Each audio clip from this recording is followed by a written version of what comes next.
आपली बुद्धी आहे. त्या बुद्धीच्या माध्यमाने, त्या प्रज्ञेच्या माध्यमाने आपण ज्ञानी बनत जातो. परंतु काय होते, जेव्हा आपण विषय आचरणाशी संबंधित जोडतो, आता तुम्ही कोणतेही भाषण ऐका, कोणतेही भाषण तुम्ही ऐका, लोकांचे एकमेव भाषण राहतात, आचरणच करत नाही माणूस, आचरणच करत नाही. आचरण करत नाही म्हणजे का पागल आहे का माणूस? पागलपणासारखं करायचं आहे का आता आपल्याला? ज्याप्रमाणे एखादा पागल माणूस राहते, तो बस आपलं डोकंच खाजवत राहते, दिवसभर डोकंच खाजवत राहते.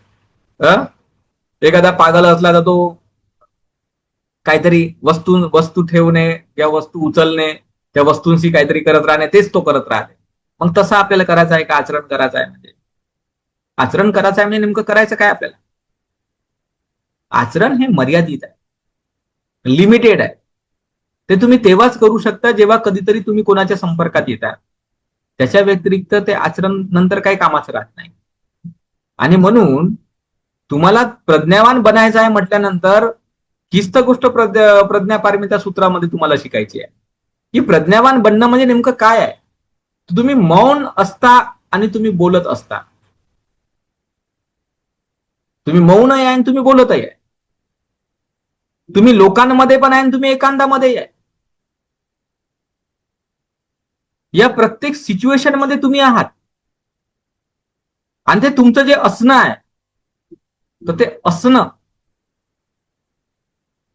ते असण्याच्या संदर्भामध्ये तुम्हाला जाणता आलं पाहिजे.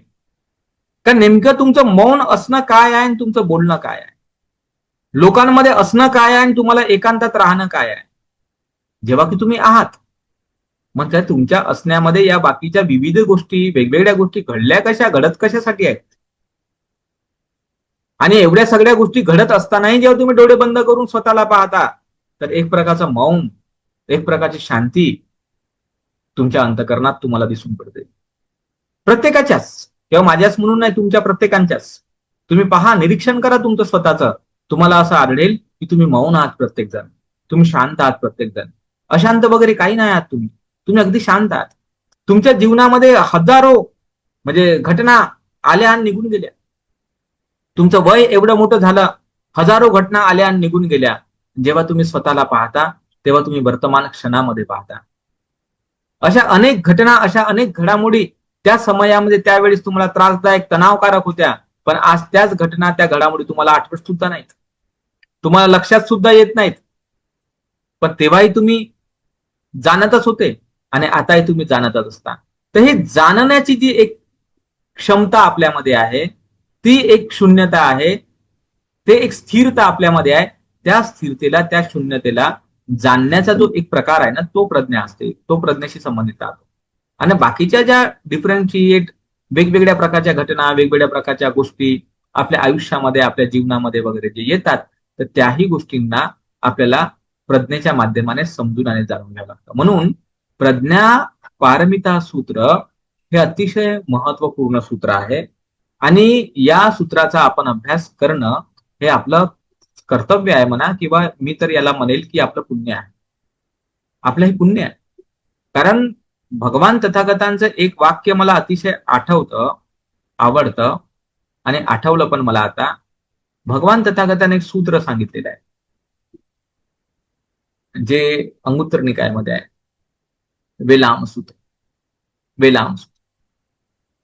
तर त्या वेलाम सूत्रामध्ये भगवान तथागतांनी, सम्यक संबुद्धांनी अनाथ पिंडक यांना उपदेश करताना म्हटलेला आहे की जो कोणी व्यक्ती पूर्वी दान देणाऱ्या स्वभावाचा होता, ज्याने अतिशय सरळ हस्ते दान दिलेलं आहे, प्रसन्न मनाने दान दिलेलं आहे, जो सहृदय म्हणजे अगदी मनापासून त्याने दान दिलेलं आहे, तो त्यागी आहे, म्हणजे अलोभी आहे. कारण लोभ असेल तर दान नाही देऊ शकत, कंजूस असेल तर दान नाही देऊ शकत, तो अलोभी आहे. अलोभाचं चित्त त्याने विकसित केलेलं आहे, अलोभाचं चित्त त्याने डेव्हलप केलेलं आहे त्याच्या स्वतःमध्ये. तर भगवान म्हणतात की त्याला जेव्हा असं वाटते की मला धम्म श्रवण करायला भेटला पाहिजे, तर त्याला धम्म श्रवण करायला भेटते. आणि त्याला जेव्हा असं वाटते की मला धम्माचा बोध झाला पाहिजे, तर त्याला धम्माचा बोध होतो. आणि त्याला जेव्हा असं वाटते की मला धम्माचं आकलन झालं पाहिजे, तर त्याला धम्माचं आकलन होते. तर धम्माचा बोध होण्यामध्ये, धम्माचं आकलन होण्यामध्ये, धम्म श्रवण करायला भेटण्यामध्ये तुमचं पूर्व पुण्य जे आहे, पुब्बेच कथ पुण्यता जे शब्द येते ना आपल्या याच्यामध्ये, आपल्या कशामध्ये, महामंगल सूक्तामध्ये, तर पुब्बेच कथ पुण्यता, पूर्वी केलेलं तुमचं पुण्य, हे या ठिकाणी महत्वाचं राहते. म्हणून भगवान तथागताने बेसिक गोष्टी सांगितल्या, का तुम्ही दान देणारे बना, तुम्ही शिलाचं पालन करणारे बना, तुम्ही उपसताचं पालन करणारे बना. जेव्हा व्यक्ती दान देतो म्हणजे आता त्याचा लोभ कमी करतो. जसजसा त्याचा लोभ कमी कमी होतो, अलोभाचं चित्त उत्पन्न होतं. जसं तो शिलाचं पालन करायला लागतो, तो संयमित बनतो, आपल्या मनावर संयम ठेवणारा बनतो, चंचल चित्ताचा तो राहत नाही. इंद्रियाच्या जे चंचल नसतात, तर त्यावेळेस त्याची मनाची स्थिरता विकसित होते. त्याचा मेंटल स्टेट जे आहे ते स्थिर बनायला लागते, एखाद्या गोष्टीमध्ये एकाग्र होणाऱ्या स्वभावाचं बनते. एक तर त्याचं मन अलोभी राहतं दान दिल्यामुळे, शिलाच्या पालनामुळे त्याच्यामधली एकाग्रता किंवा इंद्रियांचा संयम तो त्याच्यामध्ये विकसित होतो. तर जो व्यक्ती अलोभी आहे, लोभ करणारा नाही आहे, आणि जो व्यक्ती मनाने थोडा संयमित आहे, इंद्रियाने थोडा संयमित आहे, तोच तर धम्म ऐकायला जाईल ना. आणि तो धम्म ऐकायला जाईल, आणि धम्म ऐकायला गेल्याच्या नंतर काय होईल, त्याचं चित्त अलोभाचं आहे आणि बुद्धाचंही चित्त अलोभाचं आहे. त्याचं चित्त अलोभाचं आहे आणि सारीपुत्तांचं चित्त अलोभाचं आहे, मोगलांचं चित्त अलोभाचं आहे, पुन्य स्थविरांचं चित्त अलोभाचं आहे, अनिरुद्ध स्थविरांचं चित्त अलोभाचं आहे. अलोभ चित्त आहे त्या लोकांचं. संयमी आहेत ते, इंद्रिय संयमी आहेत, सिलवान आहेत. मग त्याच्यामुळे काय होते, हे गुणधर्म जुडतात, हे गुणधर्म जुडतात. अलोभ आहे, दुसराही व्यक्ती अलोभी आहे, मित्र बनतो, तो जाणतो त्या गोष्टी, भावना जुडतात, त्यांची मेंटॅलिटी जुडते, त्याची मानसिकता जुडते. हा शिलवान आहे, तो शिलवान आहे, मानसिकता जुडते. म्हणून भगवान तथागत धातू संयुक्तामध्ये काय सांगितलं, की धातू संयुक्तामध्ये भगवान म्हणतात की ज्याप्रमाणे तेल तेलामध्ये मिसळते, ज्याप्रमाणे गहू गव्हामध्ये मिसळते, तांदूळ तांदळामध्ये मिसळते, त्याचप्रमाणे ज्या ज्या स्वभावाचे लोक आहेत त्या त्या स्वभावाचे लोक मिसळतात. प्रज्ञावान प्रज्ञावंतामध्ये मिसळतो, सिलवान सिलवंतामध्ये मिसळतो, समाधिवान समाधिवंतामध्ये मिसळतो. स्वभाव आहे, स्वभाव आहे. जसं पाणी पाण्यामध्ये मिसळताना आपण पाहतो, अग्नी अग्नीमध्ये मिसळताना आपण पाहतो, निळा रंग निळ्या रंगात मिसळते, काळा रंग काळ्या रंगात मिसळते, पांढरा रंग पांढऱ्या रंगामध्ये मिसळते, मिसळून जाते, मिक्स होते, ओळखता येत नाही, पाहता येत नाही. असे कित्येक तरी मोझाईक पेंटिंग्स ज्याला आपण म्हणतो, मोझाईक पेंटिंग्स, तर अशा प्रकारच्या पेंटिंग्स काही लोक तयार करतात, अनेक ठिकाणी दिसतात अशा, का ते एखाद्या प्राण्याला किंवा स्वतःच्या शरीराला अशा प्रकारे रंगवतात आणि एका ठिकाणी जाऊन उभे राहतात, एखाद्या भिंती जवळ किंवा काय, आणि आपल्याला समजतच नाही का भिंत आहे का तो माणूस आहे, जेव्हा की तो माणूस असतो, पण तो भिंतीसारखाच वाटतो. कशामुळे? कारण आपला तो ऑप्टिक इल्युजन आहे, म्हणजे आपल्या डोळ्यांना ते समजत नाही. कशामुळे समजत नाही? कारण त्या भिंतीचा रंग, त्याची ठेवण आणि त्या माणसाने स्वतःला रंगवलेला सगळा प्रकार तो इतका एकजीव असतो, एकरूप असतो, की आपण त्याच्यामध्ये वेगळेपण करू नाही शकत. जेव्हा हालचाल होईल तेव्हा वेगळेपणा जाणवेल, पण अदरवाईज जाणवत नाही. तशाच सारखं हे जोपर्यंत अलोभाचं, अद्वेषाचं, अमोहाचं, ज्ञान संप्रयुक्त, ज्ञानाशी संबंधित चित्त, कुशल चित्त आपल्यामध्ये उत्पन्न होत नाही, आणि पुपेचं कर्तव्य म्हणजे दान शिलादी पूर्व कर्म आपले आहेत. धम्मश्रवण केलं ते पूर्व कर्म आहे, भिक्षूंच्या सानिध्यात आपण राहिलं ते पूर्व कर्म आहे, धम्माचा अभ्यास केला, अध्ययन केलं ते पूर्व कर्म आहे.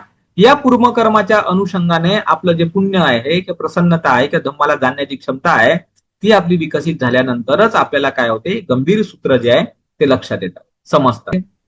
कारण ते त्यांचा शोध आहे, त्यांची अभिप्सा आहे, त्याचं मन त्या गोष्टीला शोधत आहे, ते सत्याच्या शोधामध्ये आहे, त्याने परताडून पाहिलेलं आहे इकडलं तिकडलं.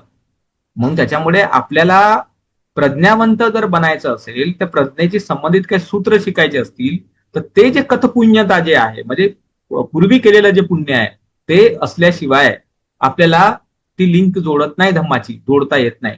म्हणून हे जे गंभीर सूत्र जे आहे, डायमंड सूत्र, विमल कीर्ती निर्देश सूत्र किंवा असे बरेचसे आपण गंभीर सूत्र आपल्या वर्गांमधून शिकवलेले आहेत, तर हे गंभीर सूत्र जे आहे हे समजण्यासाठी प्रॉपर ट्रेनिंगची आवश्यकता आहे, वेळ द्यावा लागतो, समय द्यावा लागतो, तेवढा वेळ देणं गरजेचं आहे. आता आपण डायमंड सूत्र 1 महिन्याचा आपण शिकत आहोत, म्हणजे 1 महिना द्यावा लागेल ना आपल्याला, देतो आपण. कशामुळे देऊ शकतो? कारण आपल्याला धम्म शिकायचा आहे, आपल्याला असं वाटते की धम्म आपण शिकलो पाहिजे, म्हणून देऊ शकतो. बाकीचे लोक नाही देऊ शकत 1 महिना, 1 तास न 15 मिनिट देऊ शकत नाहीत. का नाही देऊ शकत? कारण त्यांचं चित्त जे आहे, त्यांचं मन जे आहे, तर ते मन त्यांचं विकारग्रस्त आहे. म्हणजे ते अजूनही सामान्य गोष्टींमध्ये गुंतून पडलेले आहेत. सामान्य गोष्टींमध्ये गुंतून पडलेले आहेत. त्यांना त्यांच्या मनाचा विकास करण्याची जी इच्छा आहे ती निर्माणच नाही झालेली आहे. ते अजूनही क्षुल्लक असणाऱ्या, क्षणभंगूर असणाऱ्या इंद्रिय सुखांमध्ये ते लोटपोट झालेले आहेत आणि त्यातून त्याला बाहेर पडायचं समजूनच नाही राहिलेलं आहे. तर ते लोक कशाला अलोभी बनतील ना कशाला अद्वेषी, कशाला अमोही बनतील. आता जेव्हा अलोभ, अद्वेष, अमोह हे कुशल चित्तच त्या माणसामध्ये उत्पन्न झालेलं नाही बरोबर, त्याचा त्यानं थोडासाही विकास नाही केला, तर ते लोक कुठे निब्बाणाच्या त्या श्रेष्ठ आणि उत्तम गोष्टीला प्राप्त करण्याकडे किंवा ती प्रज्ञा प्राप्त करण्याकडे त्यांचं मन वाटचाल करेल. तर आपण या गोष्टींना समजून घेतलं पाहिजे. तर त्याच्यामुळे बाबासाहेबांचं म्हणणं होतं, भगवान बुद्धाचंही पूर्वी म्हणणं होतं की कुठल्याही सुज्ञ माणसाचा आहे का हा एक ट्रेनिंग सिस्टम असते. हे एक प्रकारचा क्रम जो आहे तो प्रशिक्षणाचा क्रम राहते. कुठलंही सूत्र जर तुम्हाला शिकायचं असेल तर त्याचं विशिष्ट प्रशिक्षण तन्मयतेने, तडमडीने आणि समर्पणाने केल्याशिवाय पर्याय नाही आहे. म्हणून आपण जेवढे सूत्र शिकवले ते लंबे सूत्र होते. दीघनिकायामधील ब्रह्मजाल सूत्र जवळपास 1 महिन्याचा काळ आपण ते शिकलो. किंवा विमलकृती सूत्र जवळपास आपण 40 ते 50 दिवस, 52 दिवस विमलकृतीने ते सूत्र आपण शिकलो. किंवा बुद्धिस्ट सायकोलॉजीचा जो कोर्स आहे तो आपण 60 दिवसांचा कोर्स होता. 30 दिवसांचा एक भाग होता, दुसरा भाग आपण 30 दिवसाचा परत, म्हणजे चित्त, चैतसिक, रूपान, निर्वाण या 4 शब्दांवर, त्याच्या विभागणीवर आपल्याला 60 दिवस लागले शिकण्यासाठी. तर आपण या एकेका गोष्टींचा जेव्हा आपण विचार करतो तेव्हा लक्षात येते आपल्याला की बुद्धाचा धम्म किती व्यापक अर्थाने शिकवलेला आहे, किती गंभीर अर्थाने शिकवलेला आहे. आणि मला जेवढं शक्य झालं तेवढं मी त्या सूत्रांना शिकवण्याचा प्रयत्न केला. काही महायान ट्रॅडिशन मधली काही मला सूत्र आढळली, चांगली वाटली. त्यामध्ये आपण विमलनिदेश सूत्र हे शिकवलेलं आहे. विज्ञप्ती मात्रता सिद्धी प्रकरण जे आहे ते आपण संस्कृतमध्ये होतं तेही आपण शिकवण्याचा प्रयत्न केला.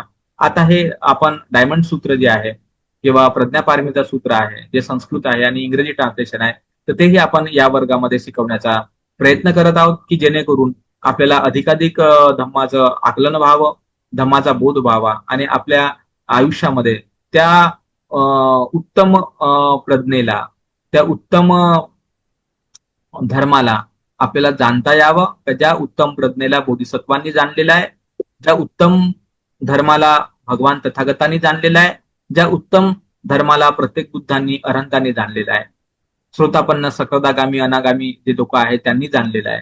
तर त्यांनी जो बोध केलेला आहे तर तोच बोध आपणही करू शकतो आणि आपल्यालाही तो करता येऊ शकतो. फक्त मुद्दा हाच आहे की तुम्हाला ते प्रॉपर अंडरस्टँडिंग येण्यासाठी काही दिवसपर्यंत बुद्धाचं सूत्र शिकणं गरजेचं राहते. आणि भगवंताने ती मेहनत घेतली, 45 वर्ष मेहनत घेतली.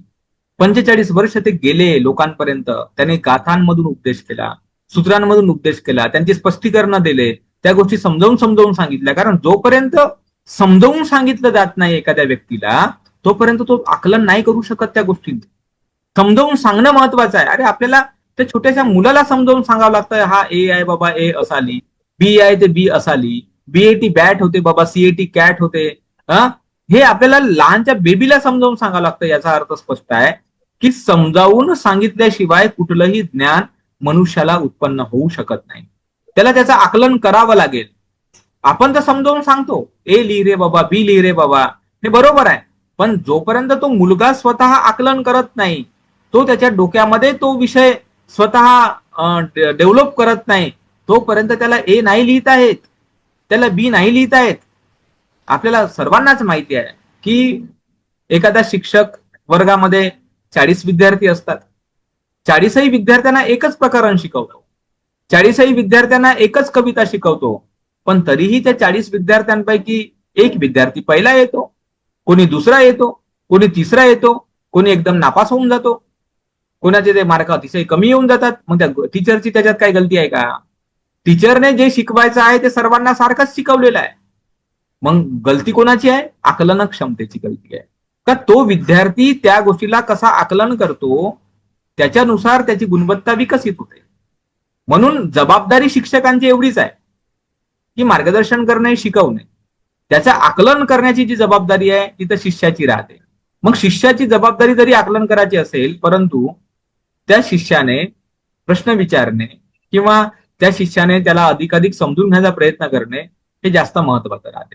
तर तो मग साधारण गोष्टींचा विषय असू द्या की धम्माच्या गोष्टीचा विषय असू द्या, गोष्टी मात्र या पद्धतीच्या असतात. आणि म्हणून आपण आपल्या वर्गांच्या माध्यमाने वेगवेगळ्या पद्धतीने, वेगवेगळ्या शैलीने, वेगवेगळ्या सूत्रांच्या माध्यमातून हे भगवान तथागतांचं सम्यक संबुद्धाचं जे ज्ञान आहे ते आपण आपल्या सर्वांपर्यंत पोहोचवण्याचा प्रयत्न करतो. आता विषय शेवटी हाच आहे की जे आपल्याकडे उपलब्ध आहे नॉलेज, त्याचाच आपण प्रचार आणि प्रसार करू शकतो.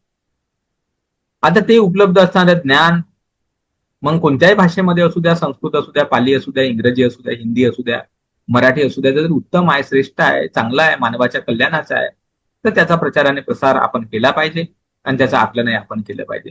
तर अशा पद्धतीने आपण हा जो विषय आहे तो योग्य पद्धतीने आणि चांगल्या प्रकारे समजून घेतलेला आहे आणि आपल्याला तो लक्षात सुद्धा आणायचा आहे. तर हा जो विषय आहे प्रज्ञापारमिता, तर हा विषय कशा पद्धतीने आपल्याला आकलन करायचा आहे किंवा कशा पद्धतीने समजून घ्यायचा आहे किंवा नेमकं त्याच्यातली गांभीर्यता काय आहे हे थोडं सांगण्याचा जो प्रयत्न आहे तो मी आताच्या या वर्गामधून केलेला आहे. कारण जे मूळ सूत्र आहे ते आपण तर शिकणारच आहोत आणि ज्यावेळेस मग ज्या पद्धतीची माहिती येईल किंवा गोष्ट येईल तिथं आपण समजावून सांगणारच आहोत. पण त्याच्या आधी थोडं आपल्या हे जर लक्षात आलं की आपण आपल्या पूर्व पुण्यामुळे अलोभ, अद्वेष, अमोहाचं चित्त, कुशल चित्त आपल्यामध्ये असल्यामुळे आपण त्या बोधिसत्व, बुद्ध, प्रत्येक बुद्ध, अरहत यांच्या ज्या मेंटॅलिटीज आहेत, मानसिकता आहेत, त्यांचं जे माइंड आहे, बोधी माइंड ज्याला आपण म्हणतो, बुद्ध चित्त ज्याला आपण म्हणतो, बोधिचित्त आपण ज्याला म्हणतो, तर त्या बोधिचित्ताला आपण कुठेतरी स्पर्श करतो प्रज्ञापारमिता सूत्रामध्ये.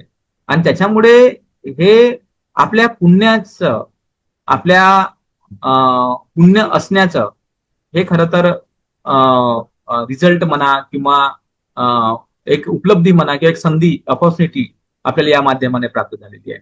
की शेवटी कसं असतं, एखादी गोष्ट समजणे ही एक अलग बाब आहे, परंतु इतरांना त्या गोष्टीपर्यंत पोहोचवण्यासाठी समजावून सांगून त्याला त्यापर्यंत घेऊन जाणं ही एक मोठी कठीण बाब आहे.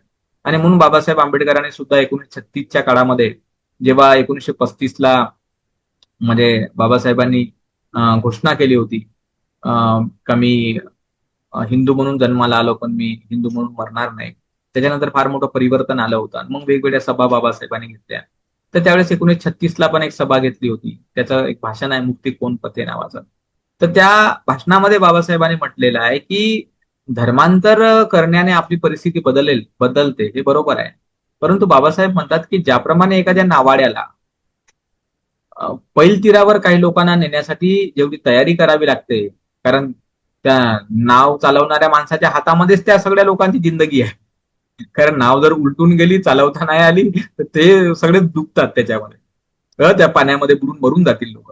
म्हणजे बाबासाहेब म्हणतात का जसं त्या नावाड्याची जिम्मेदारी जशी आहे की एका तीरावरून पैल तीरावर तुम्हाला घेऊन जाणं, सुरक्षित घेऊन जाणं, जशी ते जबाबदारी आहे त्या नावाड्याची, त्याच्यापेक्षाही मोठी जबाबदारी बाबासाहेब म्हणतात की माझ्यावर आहे, की एक धर्म सोडून तुम्हाला असा धर्म मला द्यायचा आहे की ज्या धर्माने तुमचं कल्याण होईल, तुमचं मंगल होईल, आणि त्याच्यासाठी मला तयारी करायची आहे. तर तब्बल बाबासाहेबांनी 20 वर्षाचा प्रदीर्घ काळ ती तयारी केली, धर्मांतराची तयारी. आणि एवढी सगळी धर्मांतराची तयारी करून फक्त महार कम्युनिटीमधल्या लोकांनी धर्मांतर केलं.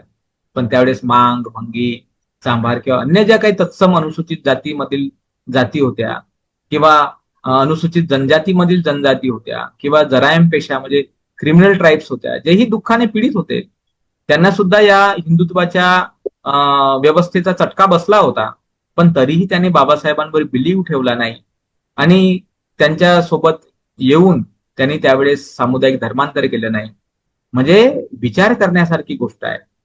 विचार करण्याचा तब्बल 20 वर्षाचा प्रदीर्घ काळ, 1936 पासून ते 56 पर्यंतचा प्रदीर्घ काळ बाबासाहेबांनी मेहनत आणि कष्ट घेऊन सुद्धा या देशातल्या म्हणजे अगदी 5 ते 10 लाख, म्हणजे त्यावेळेस म्हणतात की 5 लाख लोक होते, तर त्या 5 ते 6 लाख किंवा 10 लाख जे असतील ते असतील, आकड्याचं काय आपल्याला करायचं नाही, पण तेवढ्या लिमिटेड लोकांनाच ते धर्मांतरित करू शकले किंवा बुद्ध धर्माची दीक्षा देऊ शकले. म्हणजे जेव्हा की करोडोचा जनसमुदाय आहे. मग आताची कंडिशन तशीच आहे की नाही? तर त्याच्यामुळे ही गोष्ट मोठी कठीण आहे की एखाद्या व्यक्तीला एखाद्या सत्याचा बोध होणे, एखाद्या व्यक्तीला एखाद्या चांगल्या गोष्टीचा बोध होणे, एखाद्या गोष्टीला एखादी चांगली गोष्ट कळणे समजणे हे एक अलग बाब आहे.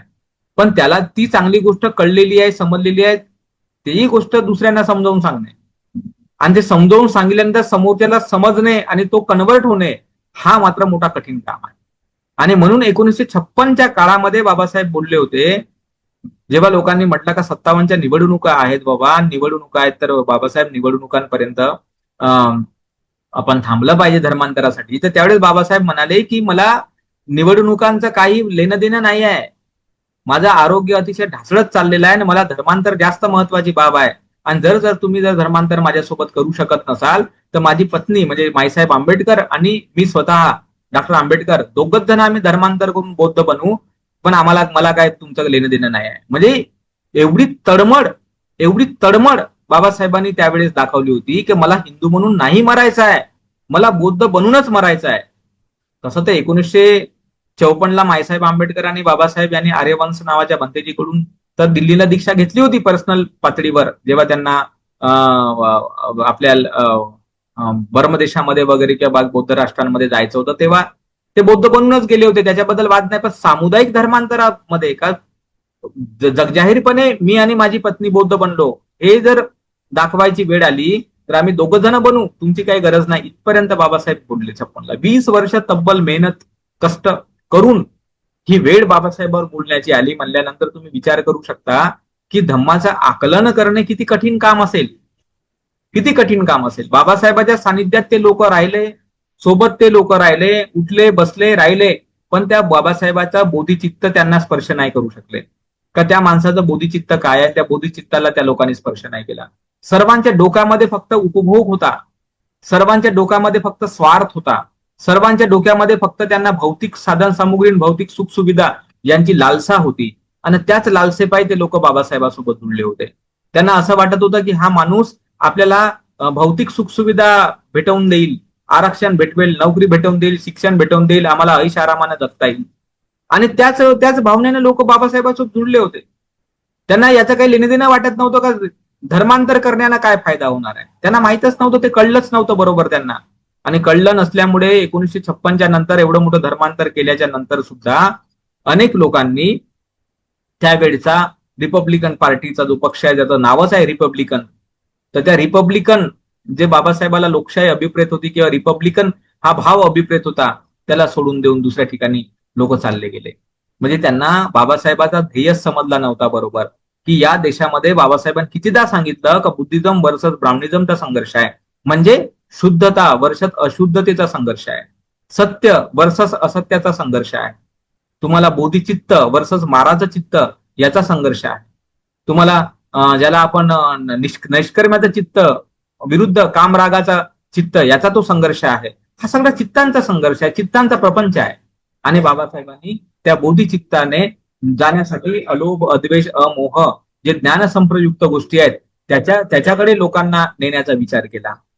पण तरीही काही लोकांना त्यामध्ये काही पसंती वाटली नाही आणि मग ते लोक कामरागाच्या, मारसेनेच्या, कामाते पटमासेना द्वितीय अर्थती उच्चती वगैरे विषय आहे त्याच्यामध्ये जे पडले ते पडले. आणि म्हणून आजही आम्ही पाहतो जे गाणे लोक लिहितात किंवा अनेक प्रकारच्या गोष्टी लोक बोलतात तर त्यांच्या गाण्यांमधून त्यांच्यातून तो भाव जो प्रकट होतो तो हाच प्रकट होतो.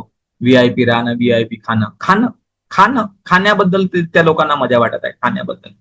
तो तो कोणता वामनदादा कर्डक होता ज्याने काय श्रद्धेतून गाणे लिहिले, तो बी काशीनंद त्याने श्रद्धेतून गाणे लिहिले.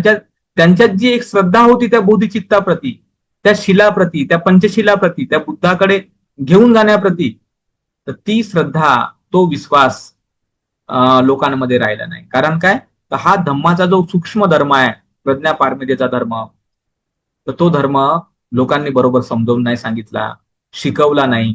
आणि त्याच्यामुळे काय झालं, लोकांना बुद्धाचा धम्म समजला नाही. त्यांना बुद्धाचा धम्म म्हणजे काय वाटते, विहार बांधणं, पूजापाठ करणं, मूर्त्या बसवणं किंवा या अशा अलग पद्धती. त्याला धम्म आणि धर्म हा जो शब्द बाबासाहेबांनी सांगितला की धम्म काय आहे आणि धर्म काय आहे, तर त्याला धर्म महत्वाचा वाटतो लोकांना. पूजापाठ, रीतिरिवाज, आता तर वेगवेगळ्या प्रकारचे फॅड यायला लागलेले आहे. मध्यंतरीच्या काळामध्ये एक जण असा मला फोन केलता एका ताईने, आणि ती म्हटली की सर म्हणे काही भंतेजी आहेत म्हणे आणि एक आर्यजी वगैरे आहेत म्हणे, ते म्हणतात म्हणे की महिलांनी बुद्धमूर्तीची साफसफाई नाही केली पाहिजे. म्हणजे कशामुळे नाही केली पाहिजे? नाही बाबा, आपण महिला आहो आणि बुद्ध पुरुष आहेत बाबा, त्याच्यामुळे नाही केली पाहिजे. म्हणजे काय, म्हणजे कुठे काय लोक डोकं चालवतील. एक एक कोणतरी भिक्षुनी आहे, ती म्हणते की मला भिक्षुनी म्हणूच नका, मला भंते म्हणा, तू भंते म्हणा, मला भिक्षुनी नका म्हणू. म्हणजे तिनं तर आता लिंग परिवर्तन करून टाकलं, म्हणजे ग्रामर बदलावून टाकलं तिने. जो पुल्लिंग, स्त्रीलिंग, नपुसंकलिंग, उभयलिंगी वगैरे जो ग्रामरचा प्रकार असतो, तो पूर्ण ग्रामरचा प्रकार तिने बदलवून टाकला तिने लँग्वेजचा. म्हणजे असं अलग प्रकारचं कन्फ्युजन लोकांमध्ये राहते, वैचारिक गोंधळ लोकांमध्ये राहते. अनेक लोक असे आहे जे बुद्ध आणि धम्म बुद्ध आणि धम्माचं नाव पुढे करून विपස්සना बाबासाहेबांना सांगितले, बुद्ध आणि धम्ममध्ये विपස්සना शब्द दाखवा, ध्यान समाधी शब्द दाखवा आणि 1,00,000 रुपये मिळवा, असे म्हणून वाद करतात, विवाद करतात. 4 आर्य सत्य नाही, 2च आर्य सत्य सांगितलेले आहे. प्रवर्जेचं कारण ते 4 दृश्य पाहिलेले नाही आहे, तर रोहिणी नदीचा संघर्षच आहे. अरे, अशा नाना तऱ्हेच्या काथ्याकूट करून ते वैचारिक गोंधळामध्ये पडलेले आहेत. आणि या वैचारिक गोंधळातून फायदा काय आहे? फायदा काय आहे या वैचारिक गोंधळांचा? त्याच्यानं कोणता लाभ आहे? कोणता फायदा आहे? तर फायदा काहीच नाही त्याच्यामध्ये, ते गोंधळ मात्र आहे. तुम्हाला ते बोधिचित्त उत्पन्न नाही होत आहे. ते बोधिचित्त तुमच्या लक्षातच नाही येऊन राहिलं का आपल्याला उत्पन्न करायचं आहे. जे श्रेष्ठ आणि उत्तम ज्ञान सूत्रांमध्ये सांगितलेलं आहे, डायमंड सूत्रामध्ये सांगितलेलं आहे, श्रीमाला सूत्रामध्ये सांगितलेलं आहे, सरंगम सूत्रामध्ये, लंकावतार सूत्रामध्ये, प्रज्ञापारमिता सूत्रामध्ये, अशा अनेक सूत्रांमध्ये जे श्रेष्ठातलं श्रेष्ठ ज्ञान सांगितलेलं आहे, त्या ज्ञानापासून आपण वंचित आहोत. आपण पूर्णपणे वंचित आहोत त्या ज्ञानापासून. आणि कशामुळे वंचित आहोत? तर आपल्याला असं वाटत आहे की बाबा मला सगळं कळत आहे. अरे, तुम्हाला फक्त वैचारिक गोंधळ करायचं कळत आहे, पण त्या माणसाच्या बुद्धीने आणि माणसाच्या प्रज्ञेने जे उत्तमातला उत्तम धर्म जाणण्याचं जे भगवंताने शिकवलं, त्या श्रेष्ठ आणि उत्तम गोष्टीपासून आपण स्वतःला वंचित ठेवत आहोत, अलग ठेवत आहोत. ही आपली प्रचंड मोठी हानी आहे. आणि ती हानी यासाठी आहे कारण प्रत्येक क्षण प्रत्येक दिवस आपण मृत्यूकडे चाललो, प्रत्येक क्षण प्रत्येक दिवस आपण आजारपणाकडे चाललो, प्रत्येक क्षण प्रत्येक दिवस आपण जरा म्हणजे म्हातारपणाकडे चाललो. आणि त्या आजारपणाच्या काळामध्ये धम्माचं आकलन नाही करू शकत आपण. त्या म्हातारपणाच्या काळात धम्माचं आकलन नाही करू शकत आपण. त्या मृत्यूच्या समयामध्ये धम्माचं आकलन नाही करू शकत आपण. धम्माचं आकलन करण्याकडे आपल्याकडे एकदम थोडा अवधी आहे जेव्हा आपण निरोगी आहोत, स्वस्थ आहोत. आपल्याकडे थोडा अवधी आहे जेव्हा आपली मेंटल स्टेट किंवा मानसिक स्थिती निरोगी आणि स्वस्थ आहे. हीच एक अवस्था आहे ज्या अवस्थेमध्ये आपण धम्माचा बोध करू शकतो. एकदा आपली मानसिक स्थिती बदलली, मानसिक स्थिती बिघडली, आपल्यामध्ये एक प्रकारचा कोणता तरी मानसिक आजार निर्माण झाला, झोप न येण्याचा, चित्त चंचल असण्याचा, किंवा अनेक प्रकारे काही प्रॉब्लेम्स, एन्झायटीचा, डिप्रेशनचा कोणतेही जर त्रास आपल्याला निर्माण झाले आणि ते आपण रिकव्हर नाही बरोबर करू शकत, तर आपण या सूक्ष्म धर्माचा बोध नाही करू शकत. कारण ज्या क्षणांमध्ये आपल्या शरीरामध्ये व्याधी निर्माण होते, मग ते मानसिक व्याधी असो की शारीरिक व्याधी असो, आपलं संपूर्ण मन त्या व्याधीला बरं करण्यामध्येच लागलेलं राहते. ही गोळी खाऊ का, ती गोळी खाऊ का, या डॉक्टरकडे जाऊ का, त्या डॉक्टरकडे जाऊ, मला कसं बरं वाटेल, मला कसं बरं नाही वाटेल, या चिंतेतच आपलं मन चाललं जाते. जसंही आपण तीव्र आजारी पडतो, कोणातरी मोठ्या आजाराने ग्रासले जातो, पूर्ण वेळ आपल्या त्या आजारपणाच्या दुःखाला भोगण्यामध्येच चालला जाते आणि त्याला बरं कसं करता येईल त्याच्या गोळ्या औषध खाण्यामध्येच चालला जाते. म्हातारा झालो तर पूर्ण वेळ आपला म्हातारपणामध्ये चालला जातो. आपल्याला दिसत नाही बरोबर, उठता नाही येत, बसता नाही येत, कोणी आपली सेवा करायला बरोबर राहत नाही, काय आपण बोलावं कसं काही लक्षात येत नाही आपल्याला म्हातारपणामध्ये. तिथे पूर्ण वेळ आपला त्याच्यामध्ये चालला जातो. मृत्यूचा क्षण तर आपल्या सर्वांना माहिती आहे, आपण जगत सोडून जातो. अरे, जगत सोडल्यावर मग कुठेतरी पिटक राहिलं ना, कुठे सूत्र राहिलं, कुठे काय राहिलं, तुम्ही तर गेले, चार धातू मध्ये मिसळले, तुम्ही खतम झाले. मग त्याच्यामुळे काय राहिलं मग त्या ठिकाणी? मग जो काही वेळ आहे तो आपल्याकडे थोडासाच तर वेळ आहे आता, का जो वेळ आपला निरोगी अवस्थेचा वेळ आहे, धम्म थोडासा क्षण आपल्याला भेटला शिकण्याचा, तो तेवढाच आपल्याकडे अवधी आहे. तेवढ्याच अवधीमध्ये आपण एखाद्या ग्रंथांचं अध्ययन करू शकतो, एखाद्या महान व्यक्तीचं प्रवचन ऐकू शकतो, तो धम्म समजण्यासाठी थोडं मेडिटेशन, ध्यान वगैरे करू शकतो, त्याच्यावर चिंतन मनन करू शकतो. थोडासा अवधी आहे आपल्याकडे. तर या थोड्याशा अवधीमध्ये आपल्याला आकलन करता आलं पाहिजे धम्माचं, आणि त्याचं आकलन करून मग आपल्याला काही फरक नाही पडत मग बिमार पडले का, म्हातार झाले का, मेले का, कारण ऑलरेडी आपण मरणारच आहोत ना. ऑलरेडी हे शरीर म्हणून शरीराचा गुणधर्म तर बदलणार नाही आहे. बुद्धही जरी बनले तरी पण शरीराचा गुणधर्म होताच. भगवान सुद्धा बिमार पडले, भगवान सुद्धा म्हातारे झाले, भगवान सुद्धा सोडून गेले. सारीपुत्र स्थबीर सुद्धा म्हातारे झाले, सोडून गेले. यशोधरा भिक्षुणी सुद्धा म्हाताऱ्या झाल्या, 78 वर्षाच्या, सोडून गेल्या. कोण आहे असा ज्याने सोडूनच नाही गेलेले आहे हे जग? बाबासाहेब परमपूज्य एवढे मोठे म्हातारे झाले, बिमार पडले, सोडून गेले आपल्याला. कोण सोडून नाही जात? आपण राहणार आहोत का, टिकून राहणार आहोत का इथे?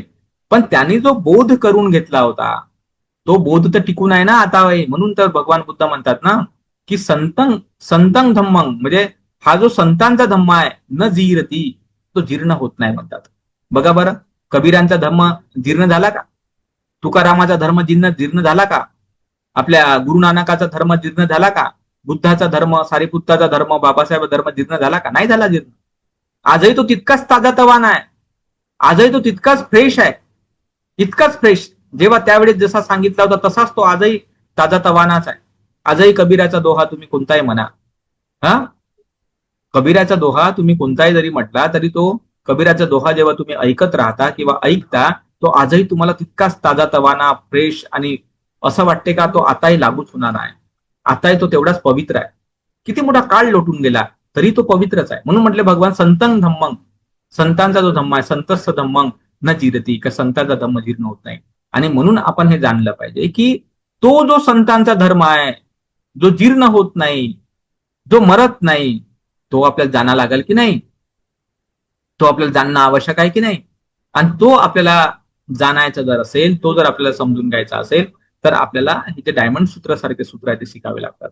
एका सूत्रामध्ये भगवान तथागताने जेव्हा संखत म्हणजे संस्कृत आणि असंस्कृत धर्माबद्दल जेव्हा बोलले, तर त्यावेळेस भगवान म्हणतात की हा जो काही असंस्कृत धर्म आहे, जो डायमंड सूत्र, प्रज्ञा ज्याला आपण म्हणतो, प्रज्ञा पारमिता, तर जे काही प्रज्ञा पारमिता आहे किंवा हे जे डायमंड जे आहे, डायमंड सूत्र, प्रज्ञा पारमिता जे आहे, ज्याला असंस्कृत धर्म म्हटलं जातं, ज्याला आपण निब्बाण म्हणतो, तर ती बाब जी आहे, तर ती बाब भगवान म्हणतात की ती कक्कड स्वभाव नाही.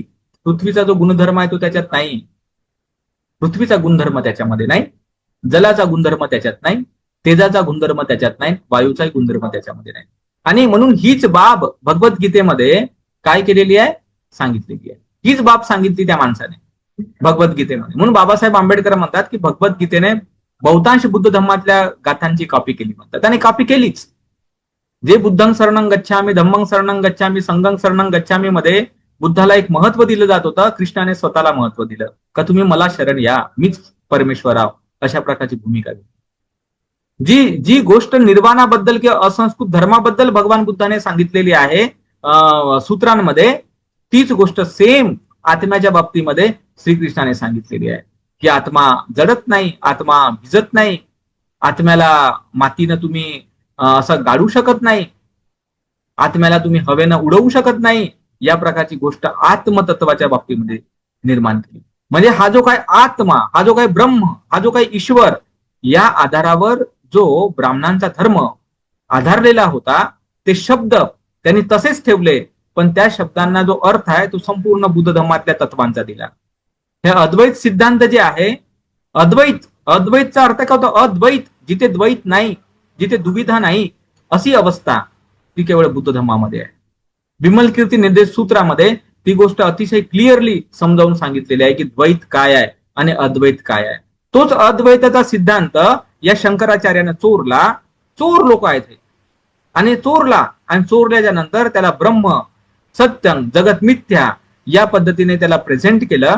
आणि जे काही अद्वैत सिद्धांत आहे, जे शून्यतेचा सिद्धांत आहे, अद्वैत द्वैत नाही अशी जी एक भावना आहे, जे बुद्ध धर्मामध्ये अतिशय महत्वाचा सिद्धांत आहे तो अद्वैत सिद्धांत, तर तो आपला म्हणून या लोकांनी खपवला. आणि त्याच्यावर मग अद्वैत तत्वज्ञान लिहिलं, शंकराचार्याने लिहिलं, नंतर मग विवेकानंद त्याचं समर्थन केलं, आणि एक अद्वैत फिलॉसॉफी सेपरेटली अस्तित्वामध्ये आली. म्हणून हे जे काही शिवसूत्र असेल, शंकराचार्याचं अद्वैत सिद्धांत असेल, किंवा भगवद्गीतेमध्ये मलाच तुम्ही शरण जा रे बाबा, मीच तुमचा तारणहार आहे, आणि आत्मा जडत नाही, आत्मा भिजत नाही, अशा प्रकारचे काही स्टेटमेंट्स असतील, हे सगळे बुद्ध धर्मातल्या तत्वांची कॉपी केली आणि त्याला वेगळ्या अँगलने, वेगळ्या पद्धतीने प्रेझेंट करून आपल्या याला भारतामध्ये प्रसारित केलं. आणि म्हणून जे काही विदेशी लोक आहेत, जे खुल्या मनाचे लोक आहेत, अभ्यासू मनाचे लोक आहेत, ते जेव्हा मग शिवसूत्र वाचतात किंवा बाकीच्या गोष्टी वाचतात, तर तेव्हा त्यांना त्याच्यामध्ये प्रभाव वाटतो. त्यांना वाटते का वा काय मस्त फिलॉसॉफी आहे. पण ही फिलॉसॉफी बुद्धिस्ट फिलॉसॉफी आहे. आणि या बुद्धिस्ट फिलॉसॉफीच नंतर मोडिफिकेशन झालं. नंतर त्याचं विकृतीकरण झालं. मोडिफिकेशन म्हणण्यापेक्षा विकृतीकरण. विकृतीकरण हा बरोबर शब्द आहे. कारण ते विकृत केलं गेलं. त्याची सत्यता जी होती ती सत्यता असत्यतेमध्ये बदलवली गेली. आणि ते विकृत ज्ञान जे आहे ते आपल्या भारतामध्ये कळत नकळतपणे पसरलेलं आहे. कळत नकळतपणे आहे. मग तुम्ही कोणतेही पुस्तकं वाचा, भर्तृहरीचं शतक वाचा किंवा तुम्ही अजून अशा कोणतेही पुस्तकं वाचा, त्यामध्ये कळत नकळतपणे ते नॉलेज जे आहे ते त्याचं विकृत स्वरूप, त्याचं मोडिफाईड स्वरूप, त्याचं बदललेलं स्वरूप तुम्हाला पाहायला भेटतं. कारण बुद्धाचा धम्म हा प्राचीन धर्म आहे आणि जो काही हिंदू धर्म किंवा शैविझम, वैष्णविझम किंवा या सगळ्या गोष्टी आधुनिक आहेत. या आता नव्याने निर्माण झालेल्या आहेत. मग ज्या गंगोत्रीचं पाणी हळूहळू गंगा नदीमध्ये येईल की नाही, मग तशासारखं बुद्धाचा धम्म गंगोत्री सारखा आहे.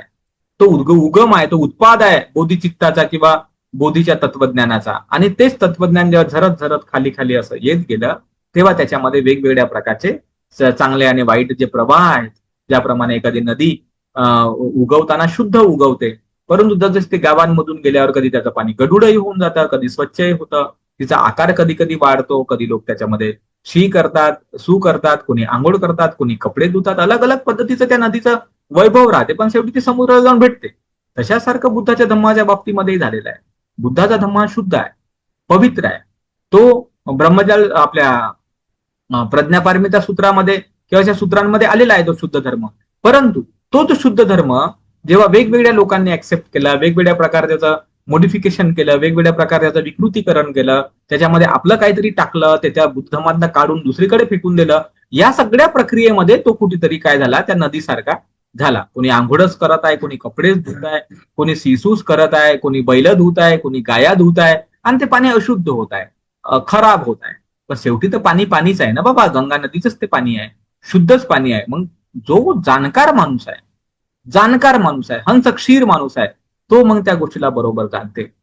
आणि तो जाणल्याच्या नंतर तो त्याच्याकडे कम्पॅरेटिव्ह स्टडी राहते, त्याच्याकडे मग तुलनात्मक अध्ययन राहते. तो सत्याला सत्य आणि असत्याला असत्य म्हणते. आणि ती जी बाब असते ती बाबासाहेबांकडे होती, कारण त्यांनी ते बोधिचित्त डेव्हलप केलं होतं. त्यांचा एवढा प्रदीर्घ अभ्यास करून, इकडल्या तिकडल्या गोष्टींचा अभ्यास करून त्या तत्वापर्यंत ते पोहोचण्याचा त्यांनी प्रयत्न केला होता. ते पोहोचले. आपणही जेव्हा अनेक सूत्र ऐकतो, अनेक नॉलेज घेतो, तेव्हा कळत नकळत आपली प्रज्ञा अशी तीक्ष्ण प्रज्ञा बनते. आणि त्या तीक्ष्ण प्रज्ञेनं याला वज्र म्हटलेलं आहे. वज्र का म्हटलं याला? वज्र म्हणण्याचं कारण काय? वज्र म्हणजे एक प्रकारचं ते हत्यार असतं. आणि ते हत्यार काय करते? कठीणातल्या कठीण गोष्टीला कापून टाकते. ज्याप्रमाणे वज्र म्हणजे हिरा, हिरा कसा करतो? सर्व गोष्टींना कापतो, टणक राहतो तो, नाही का? मग तशासारखं ते तो कापतं. म्हणजे प्रज्ञेचं एक लक्षण आहे का ते अकुशलाला कापून टाकतं, अज्ञानाला कापून टाकतं, नष्ट करतं. तर त्याच्यामुळे आपण जेव्हा अनेक सूत्रांचा अभ्यास करतो, ऐकतो, तेव्हा आपल्यामध्ये ती प्रज्ञा उत्पन्न होते, जी प्रज्ञा भेद करणारी आहे, विभाजन करणारी आहे, धम्म विचयन करणारी आहे, सत्य असत्य ओळखणारी आहे आणि त्या गोष्टींना जाणणारी आहे की नेमकं काय आहे बाबा हे, आणि हे कसं बदललं, काय झालं. आणि ते शुद्ध स्वरूप जो आहे, धर्माचं शुद्ध स्वरूप, त्या शुद्ध स्वरूपाला मेंटेन करणारी ती प्रज्ञा आहे. आणि म्हणून हे प्रज्ञापारमित सूत्र म्हणजे आपल्याला त्या प्रज्ञेपर्यंत पोहोचवण्याचा एक मार्ग आहे. आणि बाबासाहेब आंबेडकरांनी तर स्पष्ट शब्दात म्हटलेलं आहे बुद्ध आणि धम्ममध्ये की बुद्धाचा धम्म म्हणजे काय आहे? प्रज्ञा आणि करुणा हाच बुद्धाचा धम्म आहे. म्हणजे प्रज्ञा आणि करुणा हा बुद्धाचा धम्म आहे. सील एक दुवा आहे, जोडणार आहे, ऍज अ ब्रिज, त्याला आपण ब्रिज म्हणतो. म्हणून बुद्ध म्हणजे बाबासाहेबांनी म्हटलं का प्रज्ञा, सील आणि करुणा. सील काय आहे? सील फक्त ब्रिज आहे. ब्रिज म्हणजे आपण काय म्हणतो त्याला, एक प्रकारचा पूल आहे. तो कशाला जोडणारा पूल आहे? तो प्रज्ञेला करुणेशी जोडणारा, करुणेला प्रज्ञेशी जोडणारा तो एक पूल मात्र आहे शील. पण मेन तर गोष्ट प्रज्ञा आहे, मेन तर गोष्ट करुणा आहे. प्रज्ञा तुमची स्वतःची बोधी आहे, स्वतःचं ज्ञान आहे. आणि करुणा तो व्यवहार आहे त्या बोधीचा व्यवहार आहे, त्या बोधीचं वर्तन आहे करुणा. आणि शील काय आहे? ते फक्त प्रकट होणारी बाब आहे, ब्रीज आहे ते. एखादा व्यक्ती चांगलं बोलतो, चांगला कशामुळे बोलताय? कम्पॅशनमुळे बोलत असतो तो, करुणेमुळे बोलत असतो, दयेमुळे बोलतो. त्याला प्रज्ञा आहे, त्याला माहित असते का वाईट बोलण्याचा परिणाम हा दुःख देणारा मला आणि इतरांना सुद्धा. तो प्रज्ञेने ते जाणतो, त्याच्यामुळे तो व्यक्ती कम्पॅशनेटली बोलतो. आणि त्याचं कम्पॅशनेटली बोलणं जे आहे त्याला आपण शील म्हणतो. शील हे ब्रीज आहे. ते दिसते, पुलासारखं काम आहे ते. कशाला जोडते? प्रज्ञा आणि करुणला जोडते. मग जोपर्यंत तुम्ही प्रज्ञावान नाही बनत तोपर्यंत तुम्ही कारुणिक नाही बनत. जोपर्यंत तुम्ही कारुणिक नाही बनत तोपर्यंत तुम्ही ब्रिजचं काम नाही करू शकत, जोडण्याचं काम नाही करू शकत, शिलाचं काम नाही करू शकत. म्हणून आपण पाहतो लोक शिलवान नाही आहेत. शिलाचं महत्व नाही. प्रत्येकाला तुम्ही पंचशील शिकवता, अष्टशील शिकवता. शिलावर एवढी प्रवचनं जास्त आहे का कशावरच तेवढी प्रवचनं नाही, तरी लोक शिलवान नाही बनत. आणि कित्येक ठिकाणी कार्यक्रमांमध्ये आम्ही स्वतः पाहिलेलं आहे. आमच्याच परिसरात किंवा कुठल्या ठिकाणी आपण पाहतो, एखादा कार्यक्रम असतो, लग्नामध्ये लोक त्रिशरण नाही पंचशील घेतात पंचशील. त्याचा अर्थही माहित असते त्यांना. घरी पंचशील घेतात, दुसऱ्याच दिवशी कोणी कोंबड्या कापतात, दुसऱ्याच दिवशी कोणी बकरे कापतात. कापतात डायरेक्टली.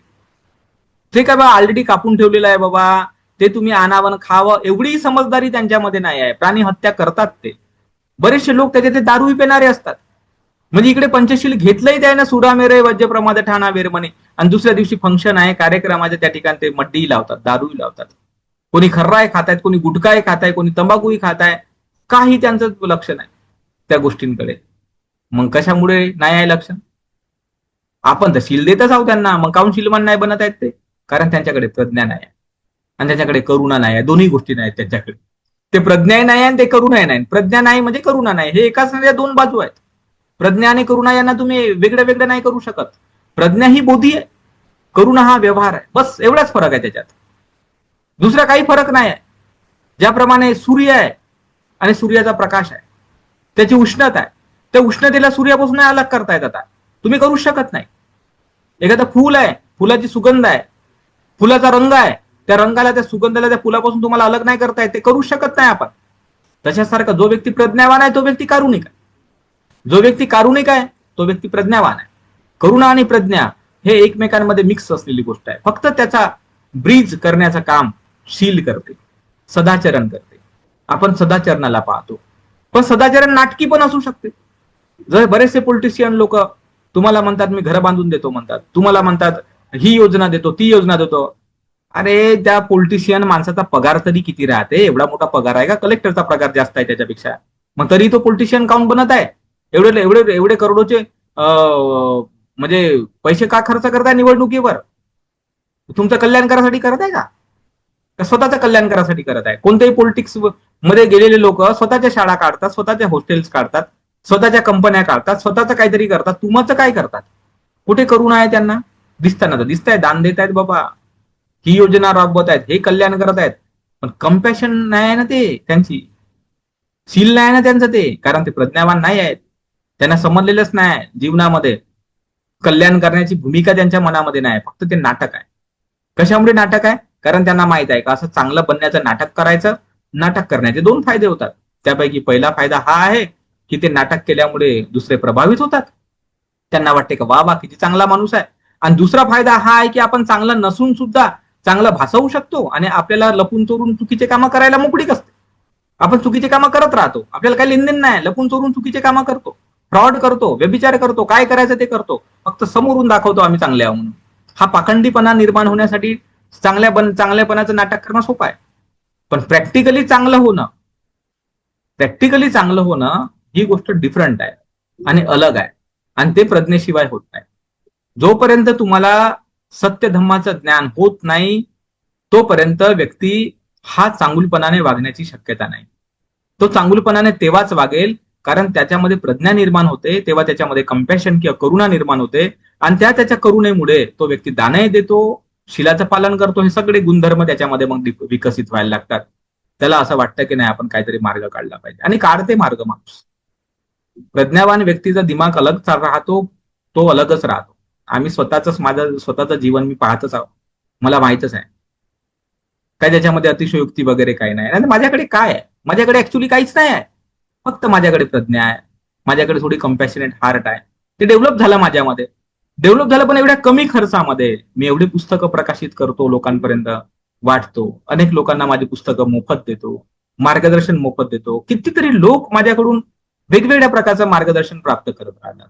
सायकोलॉजिकल प्राप्त करतात, सोशियल प्राप्त करतात. मी देतो त्यांना, चर्चा करतो.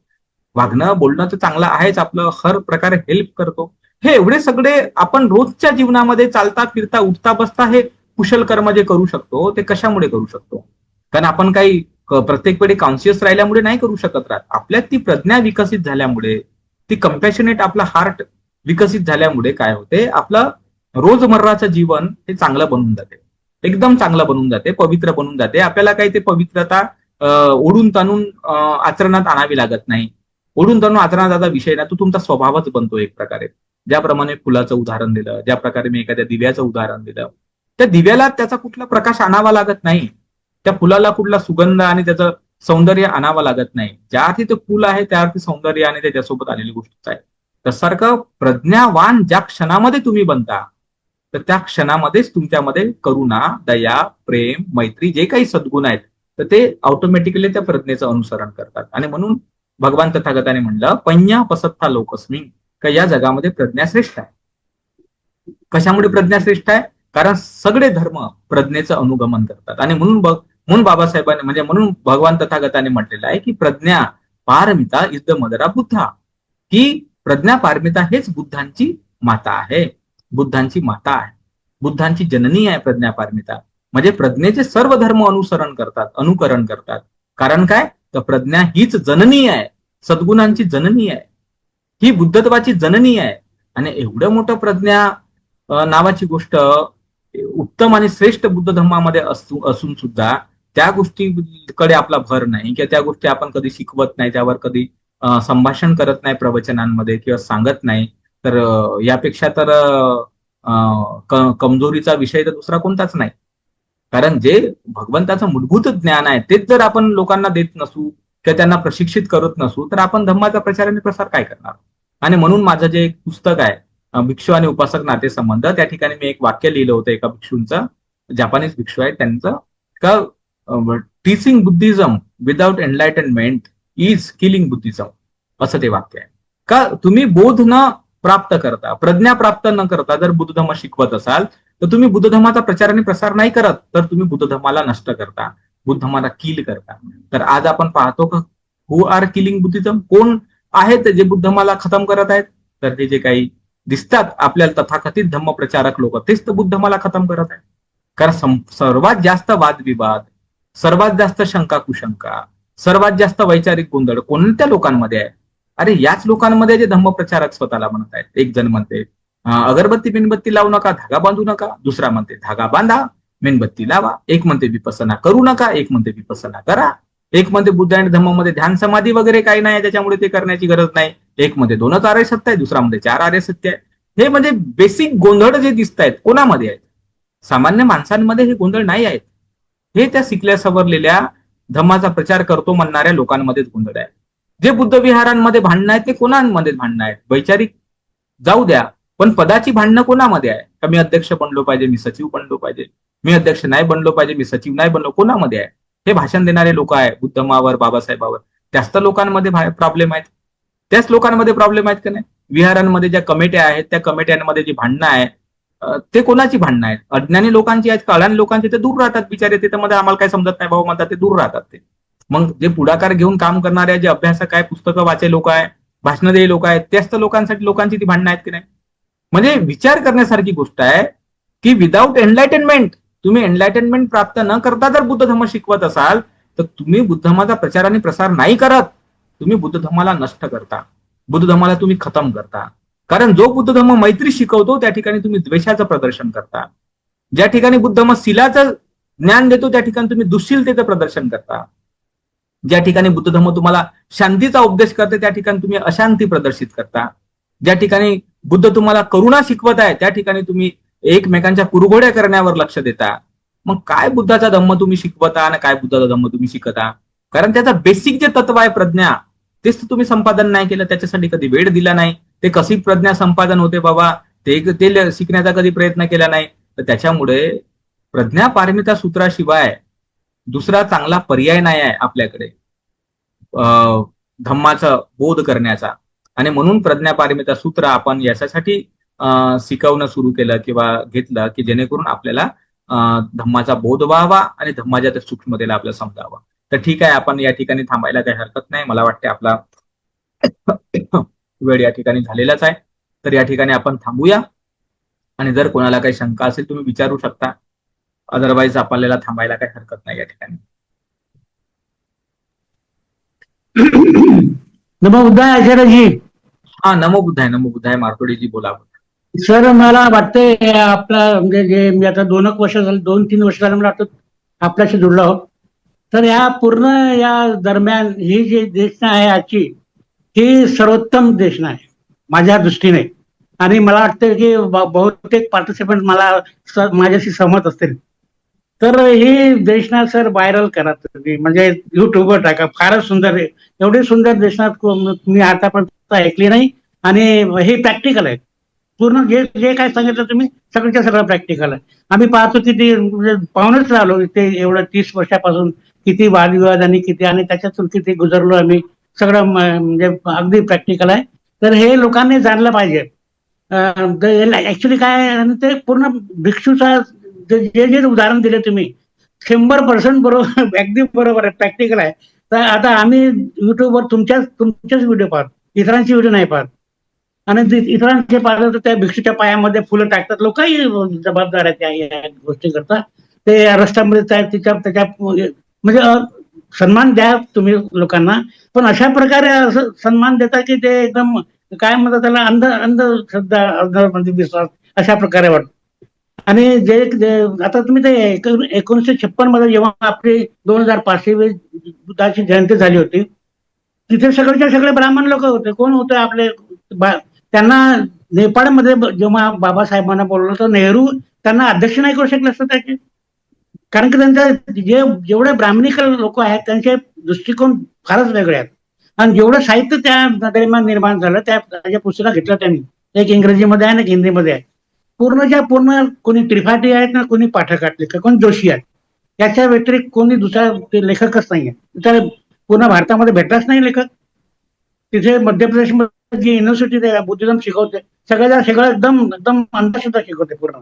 त्या त्रिपाठी आणि त्याचे लेखक कोण, सगळ्याचे सगळे ब्राह्मण लेखक. तर त्यांचा दृष्टिकोन तो पाहण्याचा सुरुवातीपासूनच ब्राह्मणांचा दृष्टिकोन बुद्धिझमकडे पाहण्याचा वेगळा आहे. पण तो आपल्याला तो कधी कळूनच देणार नाही. आपण त्यांच्याच पुस्तकं वाचून राहिलो. आताही जे लोक आपले वाचतात ते सगळे ब्राह्मण लोकांची पुस्तकं वाचतात. तर ते आपला दृष्टिकोन देतात. तेच आपले पुनर्जन्म आणि हे ना ते सगळ्या अशा फालतूच्या गोष्टी सांगतात. ते ऍक्च्युअली ते कोणी सांगतच नाही. ते म्हणून ते हा व्हिडिओ तुम्ही युट्यूबवर टाका, थोडा व्हायरल होऊ द्या, लोकांना कळेल. आणि भिक्षण तर कोणी सांगू शकत नाही. कारण ऍक्च्युली आपल्या लोकांचाही दोष आहे. आपणही तेवढे म्हणजे अज्ञानीच आहे एक प्रकारे जर पाहिलं. अज्ञानी आहो, अंधश्रद्धाळू आहे. आणि त्या बाया ज्या आहेत आपल्या अशिक्षित ज्या बाया आहेत त्या भिक्षूला बुद्ध भगवानसारखंच पुजतात. म्हणजे त्याला आता किती म्हणजे सांगू शकत नाही. मी प्रत्यक्ष पाहिलं आहे. नागपूरमध्ये पाहिलं, अहमदाबादमध्ये पाहिलं आम्ही. तिथे जे अहमदाबादमध्ये पाहिलं मी ते विसरणार नाही. अशा प्रकारे त्या भिक्षूला ते म्हणजे अनावश्यक सन्मान करा. सन्मानी आहेतच ते, सन्मान करा, पण असा सन्मान करू नका ते अंधश्रद्धा वाटली पाहिजे. तर माझी तुम्हाला विनंती आहे, कृपया याला करा. आणि बहुतेक माझे जे सहपाठी आहेत जे ऐकून आले त्यांनी ते सुद्धा माझ्याशी सहमत होतील की हा व्हिडिओ तुमचा जो आहे फारच अनमोल आहे. खूप, मी तर याला 100 वेळा ऐकेल तरी मला असं समाधान होणार नाही. एवढा छान वाटला मला. थँक्यू व्हेरी मच सर, तुम्ही ऐकल्याबद्दल थँक्यू. हा, धन्यवाद. धन्यवाद.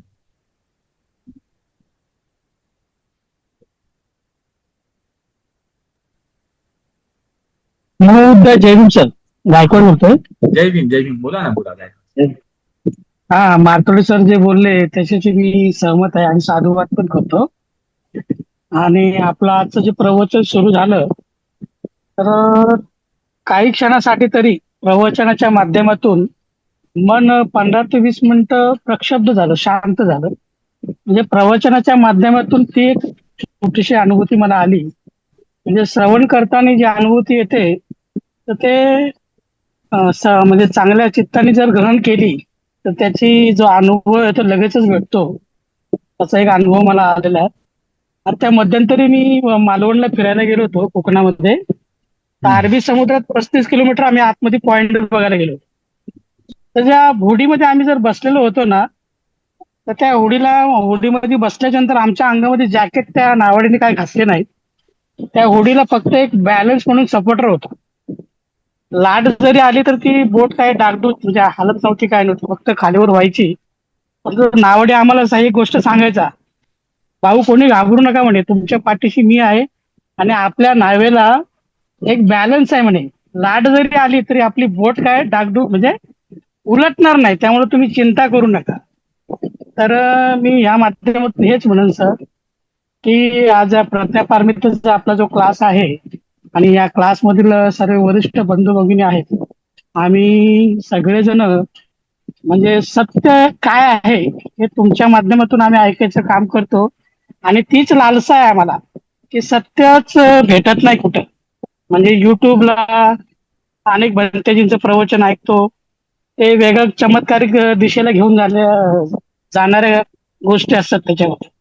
पण इथं खऱ्या अर्थाने सत्य ज्ञान आम्हाला भेटत आहे, याचा आम्हाला खरंच अभिमान आहे. की भगवान बुद्धाचं जे सुत्त आहे, तुम्ही वेगवेगळ्या अँगलनी छोट्या छोट्या शब्दामध्ये व्यवस्थित विश्लेषण करून तुम्ही सांगता. जेवढं वाचलेलं माझ्या डोक्यात राहत नाही, पण तुमचं प्रवचन मात्र 100% डोक्यामध्ये राहतं. तर नावाड्याचं उदाहरण असं यासाठी देतोय, आम्ही ह्या ज्ञानाच्या नावेमध्ये बसलेलो आहोत आणि त्याच्या नावडे तुम्ही आहे. म्हणजे तुम्ही आम्हाला कुठे बुडू देणार नाही. जरी ते तुम्ही विश्लेषण करून सांगताय, इंग्लिशचं ट्रान्सलेट करून सांगताय आम्हाला, ते आम्हाला योग्य सांगणार आहे, ते तुम्ही आम्हाला कुठे बुडू देणार नाही. त्यामुळे तुमचे खूप खूप आभार. आणि या ज्ञानाच्या उडीमध्ये बसून आम्ही असेच हे सत्य ग्रहण करत पुढे पुढे जाऊ. जरी आम्ही त्या अवस्थेला नाही गेलो तरी चालेल, परंतु मरता मरता तरी हे धम्म श्रवण करून मरू, हे असं म्हणजे खात्रीशीर झालंय की आता कुठं जायची गरज नाही. सत्याच्या होडीमध्ये आम्ही बसलेलो आहे आणि ते हळूहळू पहिला आम्ही पार करून जाऊ. आणि आमचे नावडे तुम्ही, आमचे त्याला काय म्हणतात, मित्र, कल्याण मित्र तुम्ही आहे. त्यामुळे आम्हाला काही घाबरायची गरज नाही आणि कोणाला कुठे बळी पडायची गरज नाहीये. तर तुमचे सर खरंच आभार मानतो की प्रवचनातून क्षणभर तरी आम्हाला थोडीशी प्रचिती येते, चित्त शांत होतं. आणि चित्त शांत झाल्याच्या नंतर एक माझ्या डोळ्यातून अश्रू सुद्धा आले, की मला असं वाटतं ते आनंद अश्रू सुद्धा असू शकतील. ते ग्रहण करताना मन खरंच पुनीत झालं सर. म्हणजे इतकं ते गदगदलं मन की म्हणलं अरे म्हणलं धन्य झालं. अश्रू जरी आले म्हणजे कुठेतरी चित्ताला टच झालेलं आहे. तर तुमच्या ह्या प्रवचनाबद्दल आणि तुमच्या ह्या मेहनतीला आणि तुमच्या या श्रमाला मी सलाम करतो आणि खूप खूप साधुवाद देतो. खूप खूप धन्यवाद सर. धन्यवाद, धन्यवाद हा सर्वांना. छान छान छान. तर ठीक आहे, तर आपण हे जे प्रवचन आहे ते आपण टाकूया युट्यूबला वगैरे, काही हरकत नाही. सर्वांनाच त्या ज्ञानाचा लाभ झाला पाहिजे. सर्वांचीच ओढ जी आहे ते खरा धम्म जाणण्याकडे झाली पाहिजे असं मलाही वाटते. तर ठीक आहे, आपण तसं करूया. तर आता बराच उशीर झालेला आहे, तर या ठिकाणी आपण थांबूया. सर्वांप्रती मंगलकामना व्यक्त करूया. भवतु सब मंगलं रक्षन्तु सब देवता सब बुद्धानुभावेन सदा सुखी भवन्तु ते. भवतु सब मंगलं रक्षन्तु सब देवता सब धम्मानुभावेन सदा सुखी भवन्तु ते. भवतु सब मंगलं रक्षन्तु सब देवता सब संघानुभावेन सदा सुखी भवन्तु ते. धन्यवाद हा. साधु साधु साधु साधू धन्यवाद साधू सर. धन्यवाद सर. साधू साधू.